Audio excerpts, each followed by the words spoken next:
Hello बच्चों, आज हम क्लास 10 की बुक फुटप्रिंट्स विदाउट फीट का लेसन 5, जिसका भी नाम फुटप्रिंट्स विदाउट फीट है और जिसके ऑथर H.G. वेल्स हैं, उन्होंने लिखा है।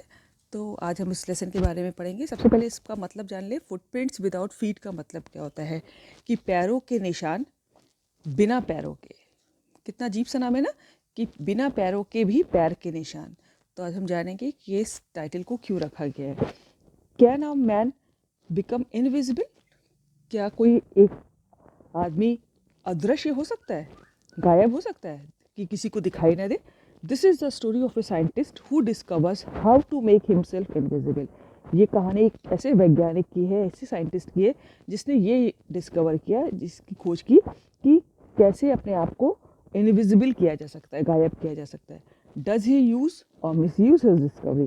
क्या वो जो उसने अपनी डिस्कवरी की, जो खोज की, उसका यूज़ किया, उपयोग किया कि दुरुपयोग किया? तो आज हम इस कहानी से जानेंगे। See, the two boys started in surprise at the fresh muddy imprints of a pair of bare feet. What was a bare-footed man doing on the steps of a house in the middle of London? And where was the man?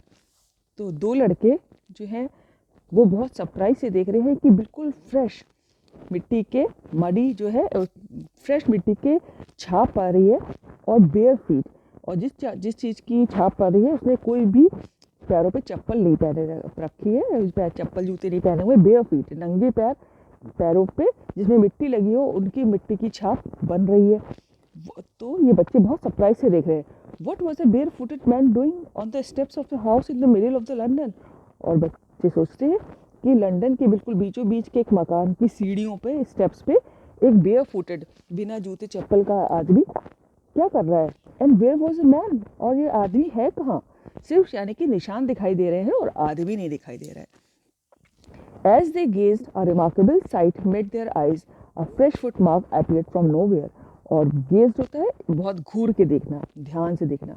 तो अब वो इस site को, इस दृश्य को अपनी आंखों से देख रहे हैं कि अ fresh footmark appeared from nowhere, कि बिल्कुल फ्रेश मिट्टी के पैरों के निशान बन रहे हैं और पता नहीं कहाँ से बन रहे हैं, नोवेयर, कुछ समझ में नहीं आ रहा। Further footprints followed one after another, descending the steps and progressing down the streets. The boys followed, fascinated, until the muddy impressions became fainter and fainter and at last disappeared altogether. Further, footprints followed one after another, और footprints जो है एक पैर के बाद दूसरे पैर का निशान बनता जा रहा है, और descending the steps, सीढ़ियों से उतरे वो निशान, and progressing down the street, और सड़क की तरफ चले गए। द बॉयज़ फॉलोड, और बॉयज़ लड़कों ने उन निशानों का पीछा किया। फैसिनेटेड, वो बहुत आकर्षित थे कि ये क्या हो रहा है, कि सिर्फ निशान बन रहे हैं और कोई दिखाई नहीं दे रहा है।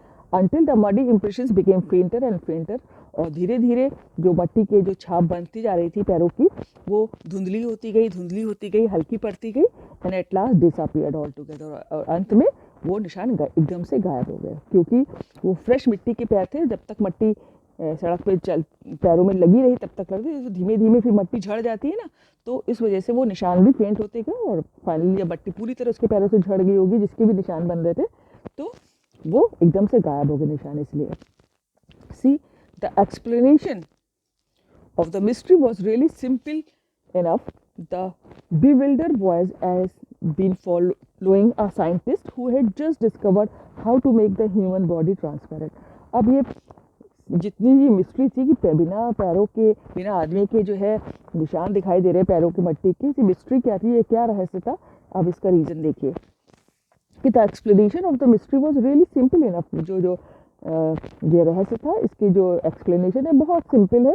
द बिविल्डर बॉयज़, बिविल्डर कहते हैं कि जो कन्फ्यूज्ड है, जो बच्चे कन्फ्यूज हो रहे थे निशानों को देख के।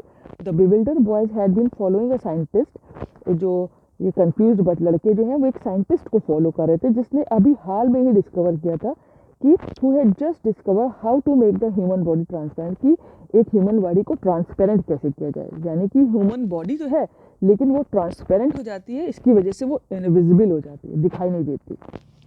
तो एक साइंटिस्ट ने ये खोज की थी कि ह्यूमन बॉडी को ट्रांसपेरेंट, पारदर्शी, कि जिसके आर पार देखा जा सके, ऐसे किया जा सके। तो ये रीज़न था कि वो ये ट्रांसपेरेंट मैन जा रहा था लेकिन कोई इसको देख नहीं पा रहा था, बस पैरों के निशान बन रहे थे क्योंकि मिट्टी जो थी एक मटेरियल चीज़ थी और वो उसके पैरों में लग गई थी और जैसे जैसे वो झड़ती गई और पैरों के निशान गायब होते गए. Griffin, the scientist had carried out experiment after experiment to prove that the human body could become invisible. और उस साइंटिस्ट का नाम ग्रिफिन था जिसने एक्सपेरिमेंट के बाद एक्सपेरिमेंट करके ये प्रूव किया था कि human body could become invisible, कि ह्यूमन बॉडी जो है अदृश्य हो सकती है. Finally he swallowed certain rare drugs and his body became as transparent as a sheet of glass, though it also remained as solid as glass. और finally उस scientist ने कुछ दवाइयाँ बनाई और रेयर ड्रग्स, बहुत ही मुश्किल से वो मिलती, तो रेयर ड्रग्स थी वो, और उन्होंने उसको निगल लिया उस साइंटिस्ट ने, और उसकी वजह से उस साइंटिस्ट की बॉडी जो ट्रांसपेरेंट हो गई, पारदर्शी हो गई, जिसके आर पार देखा जा सके. अ शीट ऑफ ग्लास, जैसे कि एक शीशे का शीट होती है. Though it was remained as solid as glass, हालांकि वो बॉडी उतनी ही सॉलिड थी जैसे कि एक शीशा होता है. यानी कि अगर हम एक शीशे को पकड़े तो जितना वो सॉलिड होता है बॉडी भी उतनी सॉलिड थी, लेकिन दूर से देखने पे दिखाई नहीं देती थी, लेकिन वो पकड़ी जा सकती थी. ठीक है. सी ब्रिलियंट साइंटिस्ट दो he was, Griffin was rather A lawless person. और जो साइंटिस्ट था वो बहुत ही ब्रिलियंट था, बहुत ही इंटेलिजेंट था. ब्रिलियंट का मतलब है, और हालांकि Griffin was a rather A lawless person, लेकिन वो कानून को नहीं मानता था. लॉलेस पर्सन कहते हैं कि जो कानून को, लॉ के अगेंस्ट हो, है ना, कानूनों को की अवहेलना करे. His landlord disliked him and tried to eject him. और उसका जो लैंडलॉर्ड था ग्रिफिन का, मकान मालिक जहाँ वो रहता था, तो वो उसको इसी वजह से पसंद नहीं करता था.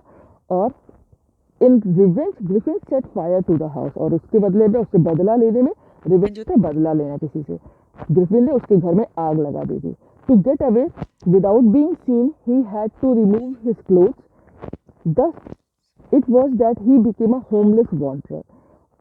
To get away without being seen, he had to remove his clothes. और कि वो देखा ना जा सके और वो भाग सके, तो इसलिए उसने अपने कपड़े उतार दिए, क्योंकि अगर उसकी बॉडी तो ट्रांसपेरेंट थी लेकिन उसके कपड़े तो विजिबल थे ना, तो उस कपड़ों की वजह से वो पकड़ा जा सकता था. और उसकी बॉडी ट्रांसपेरेंट थी लेकिन सॉलिड थी, पकड़ी जा सकती थी, तो वो पकड़ा ना जा सके, इसलिए उसने कपड़े उतार दिए. Without money and quite invisible until without clothes, without money and quite invisible, until he happened to set. See, I'm repeating this line again. Brilliant scientist though he was, हालांकि वो बहुत ही इंटेलिजेंट साइंटिस्ट था, और क्योंकि तभी वो इतना अच्छा इन्वेंशन कर पाया कि इनविजिबल हो जाए कोई. But Griffin was rather A lawless person, लेकिन वो एक कानून को तोड़ने वाला भी आदमी था. लॉलेस पर्सन होता है कि जो लॉ के अगेंस्ट काम करता है. His landlord disliked him and tried to eject him, और उसका जो मकान मालिक था जहाँ वो रहता था, वो इसीलिए उसको पसंद नहीं करता था और चाहता था कि वो बाहर निकल जाए. इजेक्ट हिम होता है कि बाहर निकालना चाहता था अपने घर से.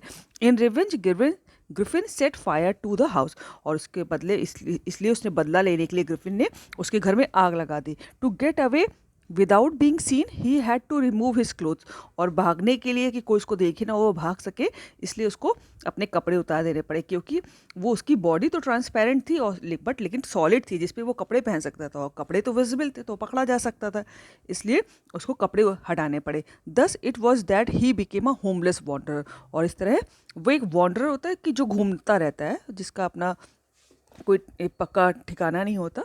तो इस तरह वो एक होमलेस हो गया था कि उसके पास कोई घर नहीं था और वो घूमता रहता था.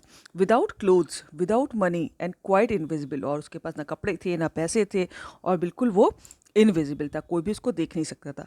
Until he happened to step in some mud and left footprints as he walked, और जब तक कि वो, अगर उसके पैर ज़मीन की मिट्टी पे ना पड़े, और उस मिट्टी के उसकी स्किन पे लगने की वजह से उसके बॉडी में तो जो पैरों के निशान बस दिखाई देते थे, अदरवाइज वो नहीं दिखाई देता था. ना see the next page. He escaped easily enough from the boys who followed his footprints in London.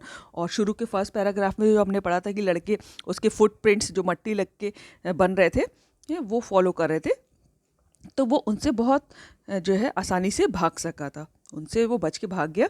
But his adventures were by no means over. He had chosen a bad time of the year to wander about London without clothes. It was midwinter. The air was bitterly cold and he could not do without clothes. And instead of walking about the streets, he decided to slip into a big London store for warmth. और हालांकि वो उन लड़कों से तो बच गया था, लेकिन उसके जो कारनामे थे वो अभी जो है पूरे नहीं हुए थे, अभी वो आगे और कारनामे करेगा. He had chosen a bad time of the year to wander about London without clothes. और उसने लंदन में बाहर घूमने का, और वो भी विदाउट क्लोथ्स, एक बहुत ही ख़राब समय चूज़ किया था, क्योंकि इट वॉज मिड विंटर, क्योंकि वो जाड़ों का समय चल रहा था, मिड विंटर का सीज़न था. और इतनी ठंडी हवा में the air was bitterly cold, हवा बहुत एक्सट्रीमली ठंडी थी. बिटरली कोल्ड होता है कि बहुत ज़्यादा ठंडी थी. And he could not do without clothes, और वो बिना कपड़ों के नहीं रह सकता था. ठीक है. Instead of walking about the streets he decided to slip into a big London store for warmth. और बजाय उसकी सड़कों पे घूमते रहने के, उसने सोचा कि कुछ किस लंदन के किसी बड़े स्टोर में, एक बड़ी सी दुकान में गर्मी के लिए वो चला जाएगा. स्लिप इन टू होता है कि टू गेट इन टू, है ना, कि वो अंदर किसी दुकान के अंदर चला जाए. क्लोजिंग टाइम अराइव्ड, और जब वो किसी दुकान में पहुंचा तो दुकान बंद होने का समय आ रहा था. And as soon as the doors were shut, Griffin was able to give himself the pleasure of clothing and feeding himself without regard to expense. और जैसे ही दुकान की जो दरवाज़ा था वो बंद हुआ, और ग्रिफिन जो था बहुत रिलैक्सड हो गया. Was able to give himself the pleasure of clothing and feeding.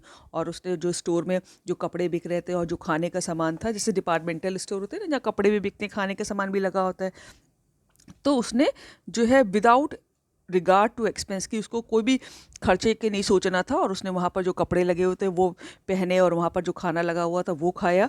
He broke open boxes and rappers and fitted himself out with warm cloth. उसने जो है जो बॉक्स में कपड़े रखे हुए थे और रैपर्स खोले, बॉक्स खोला, रैपर खोला, और अपने आप को गर्म कपड़े उसने पहने. Soon with shoes and overcoat and wide brimmed hat he became a fully dressed and visible person.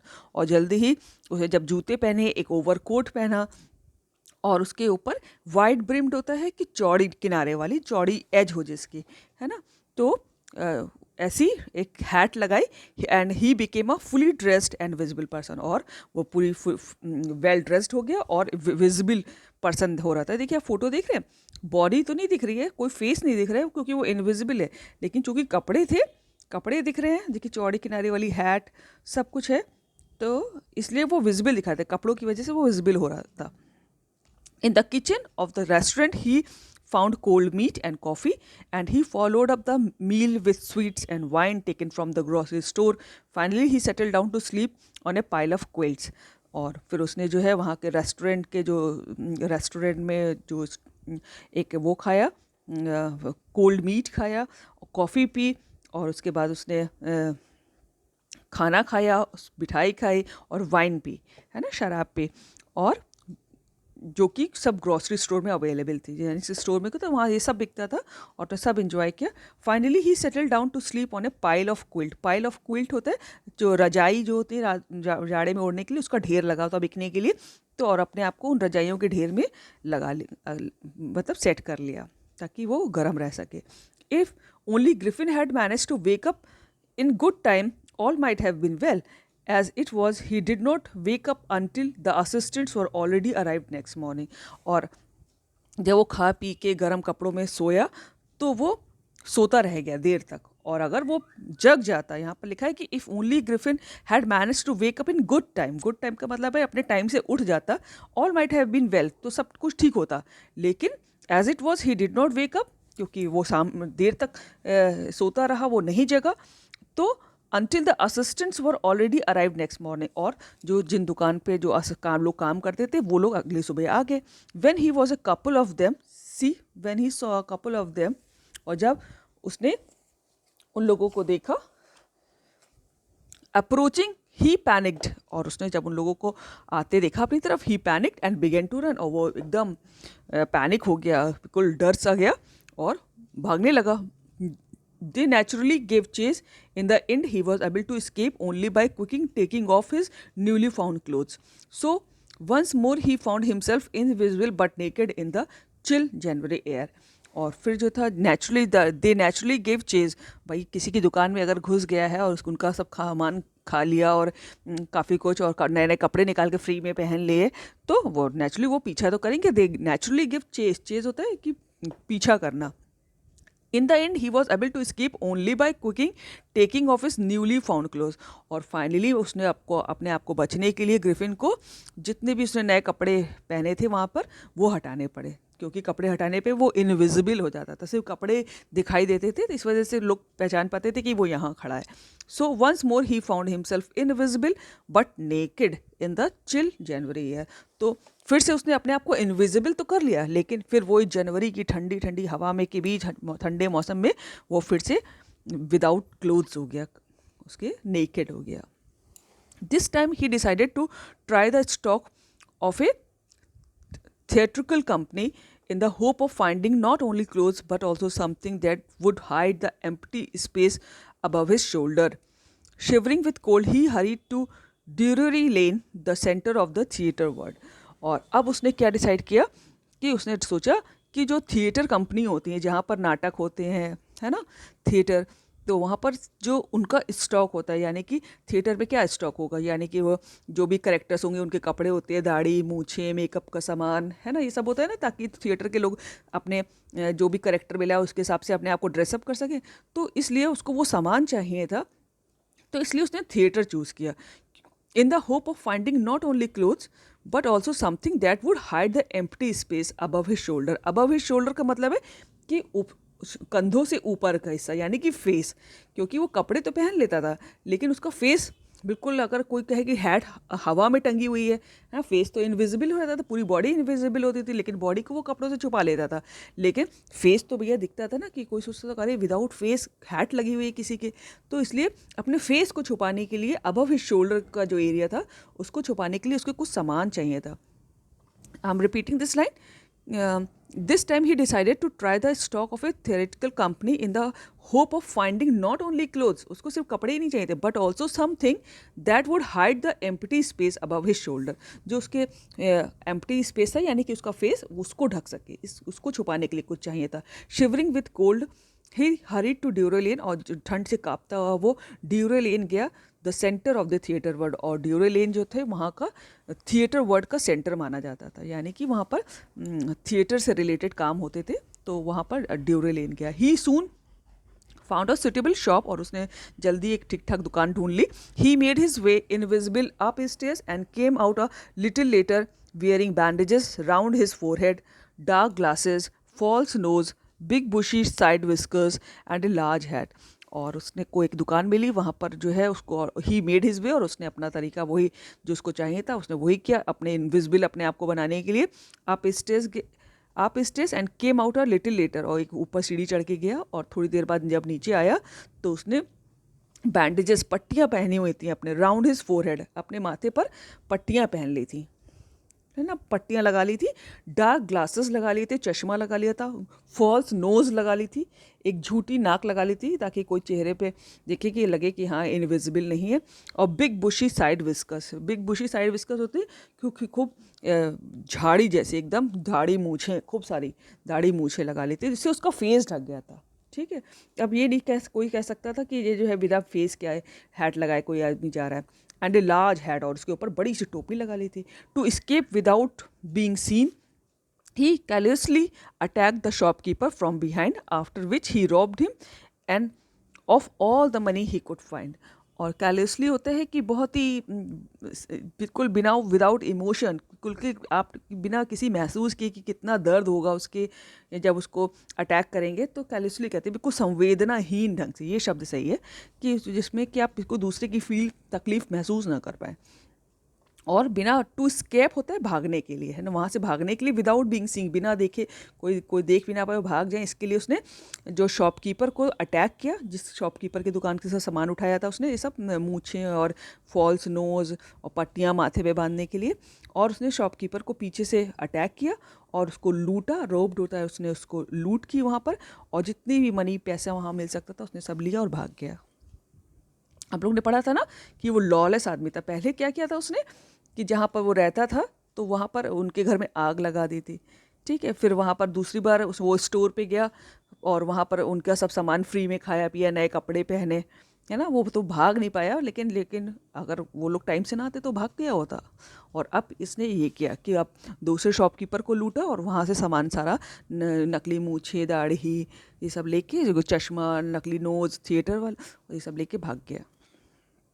Eager to get away from crowded London, he took a train to the village of Iping, where he booked 2 rooms at the local inn. इन होता है बच्चों सराय, जो थोड़ा धर्मशाला type का होता है ना, सराय जिसमें लोग आके रुकते हैं। तो वो लंदन की क्राउडेड, जो इतनी भीड़ भाड़ वाला लंदन था, वहाँ से बचने के लिए उसने एक ट्रेन ली और एक आइपिंग नाम का विलेज में, एक गांव में वो चला गया। और where he booked 2 rooms at the local inn, और एक लोकल सराय में वहाँ की आइपिंग की, वहाँ उसने 2 कमरे बुक किए। The arrival of a stranger at an inn in winter was in any case an unusual event. और जाड़े के सीज़न में किसी एक स्ट्रेंजर का इन में आना तो बहुत ही अनयूजुअल था। कॉमनली ऐसे नहीं होता था कि जितने जाड़े में कोई गेस्ट गांव में आए। A stranger of such uncommon appearance set all tongues waging. Mrs. Hall, the landlord's wife, made every effort to be friendly, but Griffin had no desire to talk and told her, "My reason for coming to Iping is a desire for solitude. I do not wish to be disturbed in my work. Besides, an accident has affected my face." और फिर यहाँ पर जो जिस सराय में आया तो उन लोगों को बहुत अजीब से लगा कि इस सीज़न में कोई आता नहीं है, लेकिन एक एक एक स्ट्रेंजर, और जिसकी इतनी अनकॉमन अपीयरेंस थी, जिसकी शारीरिक बनावट इतनी अजीब सी थी, मतलब बाहर से बड़ा अजीब सा दिख रहा था, कॉमन नहीं था, अनकॉमन था। Every for to be tongues wagging, और वो टंग्स वैगिंग, वैगिंग होता है एक्चुअली मूव करना, हिलना, और टंग्स वैगिंग मतलब कि वो बोल रहा था। और मिसेस हॉल जो थी, जो लैंडलॉर्ड की वाइफ थी, यानी कि उस सराय जिसमें वो रुका था इन, उसकी जो मालकिन थी, और उन्होंने made every effort to be friendly, उन्होंने ग्रिफिन के संग दोस्ती करने की पूरी कोशिश की। But Griffin had no desire to talk, लेकिन ग्रिफिन को उनको कोई इच्छा नहीं थी उनसे बात करने की। एंड टोल्ड हर, और उसने इस बात के लिए उनसे कहा कि my reason for coming to Iping is a desire for solitude. Solitude होता है कि बिल्कुल एकांत में रहना चाहते हैं, अकेले रहना चाहते हैं, और कि मैं आइपिंग इसीलिए आया हूँ क्योंकि मुझे शांति से अकेले रहना था, सॉलिट्यूड में, एकांत में रहना था। I do not wish to be disturb in my work, मैं नहीं चाहता कि कोई मेरे काम में डिस्टर्ब करे। Beside an accident has affected my face, और उसके अतिरिक्त उसने ये कहा कि मेरा फेस जो है एक एक्सीडेंट में ऐसा हो गया, क्योंकि उसने सब फॉल्स नोज़ लगाई हुई थी, पट्टियाँ लपेटी हुई थी, दाढ़ी मूछें, कोई चेहरा दिख ही नहीं रहा था, कि पीछे स्किन तो थी नहीं कोई, क्योंकि वो इनविजिबल था। तो उसने ये बहाना बनाया। Satisfied that her guest was an eccentric scientist, and in view of the fact that he had paid her in advance, Mrs. Hall was prepared to excuse his strange habits and irritable temper. और Mrs Hall को लगा कि उनका guest जो है बहुत ही एक eccentric scientist है, कि बहुत इसेंट्रिक होता है, बहुत सनकी है ना, जो बहुत सनकी, पागल सा थोड़ा, तो उनको लगा कि ये पागल सा एक साइंटिस्ट है कोई सनकी। And in view of the fact, और ये फैक्ट कि उसने सारा पैसा उनकी किराए का जो इनका था वो सारा एडवांस में दे दिया था उनको, तो Mrs Hall was prepare to excuse his strange habits and irritable temper. तो मिसेस हॉल ने उसका जो इरिटेबल टेम्पर, उसका जो गुस्से वाला नेचर था और स्ट्रेंज अजीब अजीब सी आदत दिख रहा था, वो आदतें, अजीब सी हरकतें जो महसूस कर रही थी वो, तो उन्होंने एक्सक्यूज कर, जो उनको अपने पैसे से मतलब था, उनको पैसा मिल गया, तो उन्होंने इस पर ध्यान नहीं दिया। But the stolen money did not last long, and presently Griffin had to admit that he had no more ready cash. लेकिन जो चुराया हुआ पैसा ज़्यादा दिन नहीं चलता है, क्योंकि वो एक दुकानदार को हम लोग ने पढ़ा था ना, जिसके यहाँ से दाढ़ी मूछे सब सामान चुराया था, थिएटर वाला, तो उसको लूट के लेके आया था। तो वो कितने दिन चलता है, उस पैसे से उसने जो है उनका एडवांस में सारा किराया दे दिया वहाँ पर रहने का, खाने पीने का, और कितने दिन चलता, वो ख़त्म हो गया। तो ग्रिफिन ने क्या किया, had to admit that he had no more ready cash. तो ग्रिफिन ने उन लैंडलॉर्ड से, मिसेस हॉल और उनके हस्बैंड से कहा कि उनके पास कोई रेडी कैश नहीं है, कोई नगद पैसा नहीं है। ही प्रिटेंडर, और उसने बहाना बनाया। प्रिटेंडेड कहते हैं बहाना बनाने को, है ना, जो असली बात छुपा के कुछ और दिखाना चाहे तो उसको प्रिटेंड कहते हैं। However, that he was expecting a check to arrive at any moment, और उसने ये बहाना बनाया कि एक मेरी चेक जो है, जो बैंक की चेक होती है, एक बहुत आने ही वाली है, किसी भी क्षण आ सकती है, तब मैं पैसा दे दूंगा, इस टाइप के बहाने बनाए। Shortly afterwards, a curious episode occurred, और शॉर्टली आफ्टरवर्ड उसके बाद बहुत एक दूसरा एपिसोड हुआ बहुत ही क्यूरियस, कि जिसको जानने की इच्छा हो उसको क्यूरियस कहते हैं। एक दूसरा बहुत ही जिज्ञासु सा एपिसोड हुआ। Very early in the morning a clergyman and his wife were awakened by noises in the study. एक क्लर्जी मैन कहते हैं पुजारी को, है ना, जो खास करके जो चर्च में पुजारी होते हैं उनको, है ना, चर्च के जो प्रीस्ट होते हैं उनको क्लर्जीमैन कहते हैं। तो बहुत सुबह सुबह जो है एक पुजारी के घर में और वो उनकी पत्नी थे, और उन्होंने अपनी स्टडी में जो एक जहाँ पर बच्चे घर के पढ़ते हैं तो उसको स्टडी कहते हैं, तो वहाँ पर एक अजीब अजीब सी नॉइज़ सुनी, है ना, और वो जग गए सुबह सुबह। क्रीपिंग डाउन स्टेयर्स, वो धीमे धीमे क्रीपिंग होता है सरकने को, धीमे धीमे सीढ़ी से नीचे उतरे। दे heard the chink of money being taken from the clergyman desk, और उन्होंने सुना, चिंक होती खनक, जो पैसे की खनखनाहट होती है उसको चिंक कहते हैं। और उन्होंने पैसे की खनखनाहट सुनी कि जैसे कि क्लर्जी मैन की जो डेस्क थी पुजारी की डेस्क मेज, उसमें से कोई पैसे निकाल रहा, तो पैसे की खनखनाहट की आवाज़ आ रही थी। तो वो धीमे धीमे उसको सुन के सीढ़ियों से उतरे। Without making any noise and with a poker grasped firmly in his hand, the clergyman flung open the door. Surrender. और बिना उन्होंने आवाज़ किए एक हाथ में पोकर लिए हुए थे। बच्चों, पोकर होता है कि जैसे कि जो बहुत ठंडे देश होते हैं तो वहाँ पर फायर प्लेस होते हैं घर में, कि वो एक टेम्परेरी उनके यहाँ परमानेंट एक जगह बनी होती है कि जिसमें वो लोग कोयला या लकड़ी डाल के जो कुछ भी तो गर्म करते हैं। तो उस लकड़ी, उस ईंधन को आग के पास रखने के लिए एक मेटल की एक लंबी सी छड़ होती है, कुरेदनी जिसको आप हिंदी में कह सकते हैं, तो उससे वो लोग कोयला आग के पास डालते जाते हैं धीरे धीरे, तो उसको पोकर कहते हैं, है ना, कुरेदनी को, एक मेटल की छड़ होती है।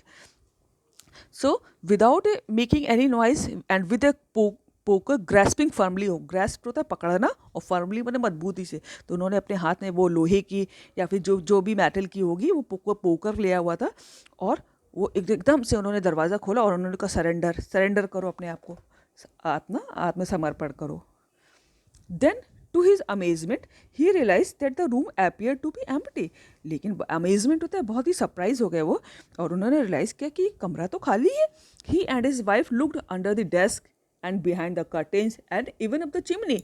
और उन्होंने, क्लर्जी मैन ने और उनकी वाइफ ने दोनों जब मेज के नीचे देखा, कर्टेंस पर्दों के पीछे देखा, इवन अब तो चिमनी जहाँ से वो ईंधन जो फायर प्लेस होती है ना उसका धुआं निकलने के लिए उन घरों में चिमनी बनी होती है, ठंडे देश होते हैं, तो वहाँ चिमनी के अंदर भी देखा कि भाई चिमनी से तो कोई नहीं निकल गया। तो सब जगह चेक किया, there wasn't a sign of anybody, लेकिन वहाँ पर किसी आदमी के होने का कोई निशानी नहीं दिखा।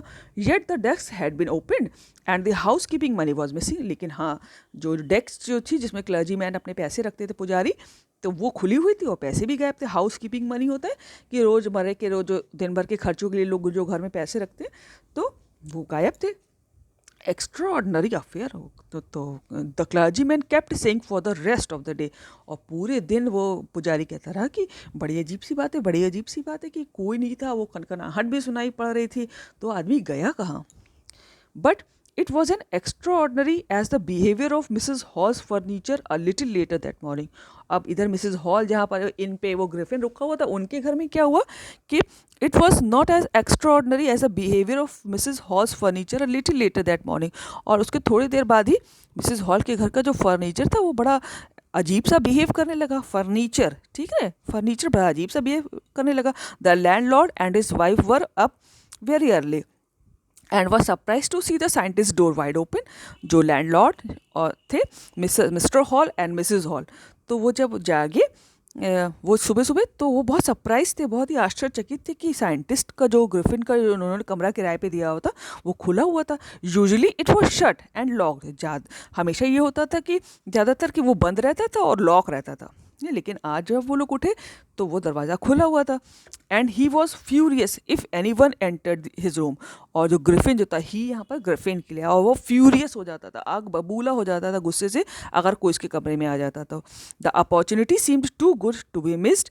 दे peeped around the door, saw nobody and decided to investigate. और एक बहुत ही अच्छी अपॉर्चुनिटी थी, मौका था कि भाई उन्होंने कमरे में झाँका, पीप कहते हैं झाँकने को, है ना, तो उन्होंने कमरे में झाँका दरवाजे से, सॉ नोबडी, और कोई दिखाई नहीं दिया।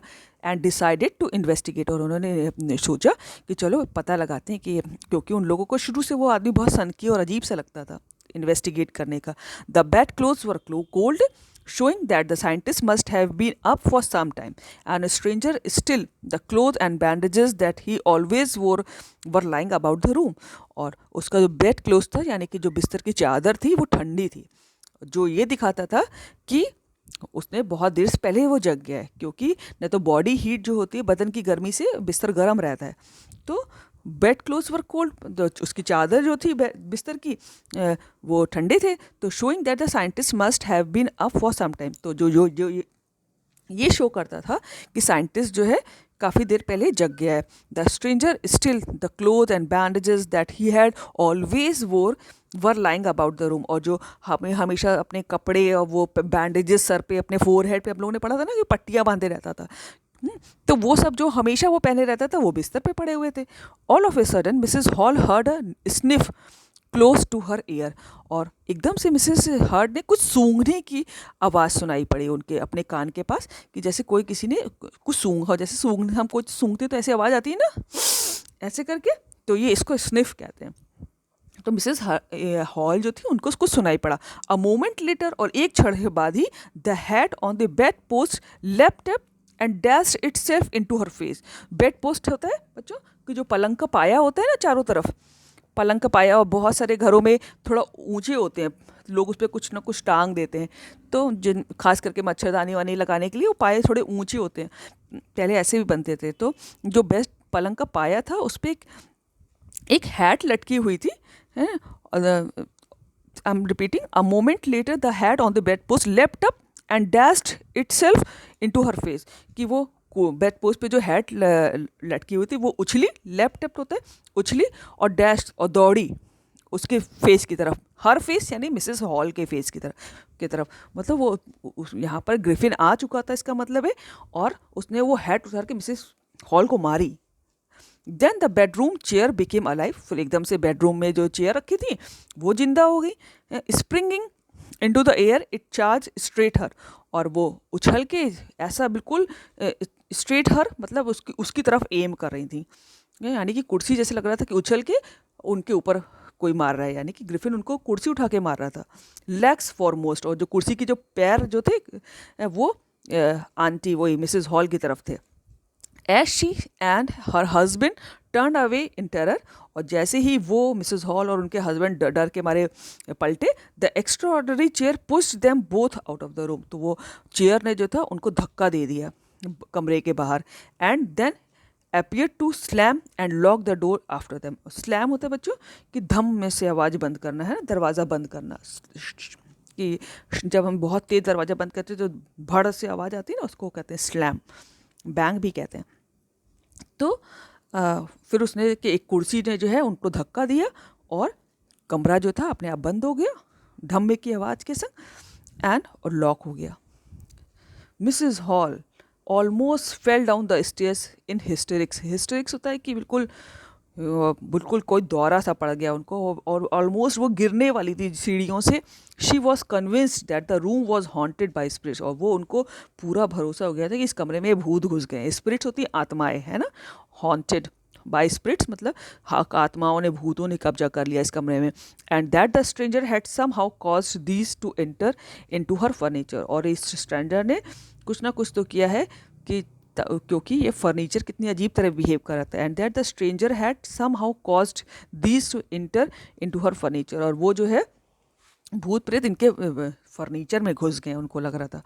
माई poor mother used to sit in that chair she moaned, और वो रोती हैं, मोन्ड होता है कि उनको रोना आता है, विलाप करती हैं और कहती हैं कि मेरी मम्मा इसमें बैठा करती थी इस चेयर पे, to think it should rise up against me now, और क्या और यही चेयर आज मुझको मार रही है, तो उनको उस बात को सोच के बहुत रोना आया। और अगेंस्ट मी नाउ मतलब कि अब देखो यही चीज़ पे मम्मा बैठा करती थी और यही चेयर अगेंस्ट मी हो रही है अब, है ना, तो मुझको यानी कि मार रही है। तो लग रहा है कि आत्माएं घुस गई इस कमरे में। The feeling among the neighbours was that the trouble was caused by which craft, और जो नेबर्स थे, जो उनके क्लर्जी मैन यानी कि, तो वहाँ पर ये परेशानी थी कि उनको लग रहा था कि कोई भूत है, कोई जंतर मंतर कर रहा है, जादू टोना है, कि खनक की आवाज़ आ रही है लेकिन कोई दिखाई नहीं दे रहे, पैसे गायब हो गए, मेज खुली हुई है। बट विच क्राफ्ट और not, when news of the burglary at the clergyman's home became known, the strange scientist was strongly suspected of having had a hand in it. और लेकिन जब बर्गलरी होती लूट है चोरी, जब इस चोरी की क्लर्जीमैन के घर पैसों की चोरी हो गया, ये न्यूज़ सब जगह फैली, तो ये साइंटिस्ट जो था, स्ट्रेंज साइंटिस्ट, इस पर सस्पेक्ट जो था, शक जो था ज़्यादा हो गया कि ज़रूर इसका ही हाथ है कुछ इस चोरी में. सस्पिशन ग्रू इवन स्ट्रोंगर, और वो शक जो था और मजबूत हो गया. When he suddenly produce some ready cash, though he had admitted not long before that he had no money. और ये शक तब मजबूत हो गया जब उसने जो है रेडी कैश दिया उनको, मिसेस हॉल और मिस्टर हॉल को, क्योंकि थोड़ी देर पहले ही वो कह रहा था कि उसके पास पैसे नहीं है और चेक आने वाला है उसका, और एकदम से उसने पैसे दे दिए और बगल वाले घर में चोरी हो गई, तो ये शक बहुत मजबूत हो गया. The village constable was secretly sent for, और चुपचाप जो है जो गांव का जो कांस्टेबल था, पुलिस वाला, उनको बुलाया गया बहुत चुपचाप. Instead of waiting for the constable, Mrs hall went to the scientist who had somehow mysteriously appeared from his empty bedroom. और उधर से तो उन्होंने पुलिस वाले को बुला लिया, लेकिन जो मिसेस हॉल जो थी वो साइंटिस्ट के कमरे में गई, जो कि बहुत ही मिस्टीरियसली ढंग से, बहुत ही रहस्यमय ढंग से कमरे में, खाली कमरे में आ गया था. एकदम से वो नहीं था, तभी तो वो लोग चेकिंग कर रहे थे उसके कमरे की इन्वेस्टिगेट कर रहे थे कि क्योंकि उनको वो लोग सनकी लगता था. और एकदम से वो आ गया, तो मिसेस हॉल ये पूछने साइंटिस्ट के पास गई और उसे कहती हैं, I want to know what you have been doing to my chair upstairs. और मैं कहती मैं जानना चाहती हूँ कि तुम मेरे ऊपर सीढ़ियों पे मेरे चेयर के संग क्या कर रहे थे. She demanded, and I want to know how it is you came out of an empty room and how you entered a locked room.